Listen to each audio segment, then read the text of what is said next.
ईमानदारी का फल बेस्ट हिंदी मोटिवेशन स्टोरी। काफी समय पहले की बात है। प्रतापगढ़ नाम का एक राज्य था। वहां का राजा बहुत अच्छा था, मगर राजा को एक सुख नहीं था, वह ये कि उसके कोई भी संतान नहीं थी और वह चाहता था कि अब वह राज्य के अंदर किसी योग्य बच्चे को गोद ले ताकि वह उसका उत्तराधिकारी बन सके और आगे की बागडोर को सुचारू रूप से चला सके।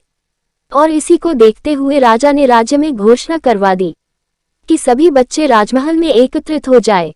ऐसा ही हुआ। राजा ने सभी बच्चों को पौधे लगाने के लिए भिन्न भिन्न प्रकार के बीज दिए और कहा कि अब हम 6 महीने बाद मिलेंगे और देखेंगे कि किसका पौधा सबसे अच्छा होगा। महीना बीत जाने के बाद भी एक बच्चा ऐसा था जिसके गमले में वह बीज अभी तक नहीं फूटा था, लेकिन वह रोज उसकी देखभाल करता था और रोज पौधे को पानी देता था। देखते ही देखते 3 महीने बीत गए। बच्चा परेशान हो गया। तभी उसकी माँ ने कहा कि बेटा धैर्य रखो, कुछ बीजों को फलने में ज्यादा वक्त लगता है। और वह पौधे को सींचता रहा। 6 महीने हो गए। राजा के पास जाने का समय आ चुका था, लेकिन वह डर हुआ था कि सभी बच्चों के गमलों में तो पौधे होंगे और उसका गमला खाली होगा। लेकिन वह बच्चा ईमानदार था और सारे बच्चे राजमहल में आ चुके थे। कुछ बच्चे जोश से भरे हुए थे क्योंकि उनके अंदर राज्य का उत्तराधिकारी बनने की प्रबल लालसा थी।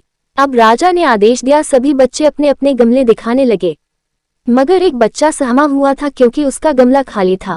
तभी राजा की नजर उस गमले पर गई। उसने पूछा, तुम्हारा गमला तो खाली है? तो उसने कहा, लेकिन मैंने इस गमले की 6 महीने तक देखभाल की है।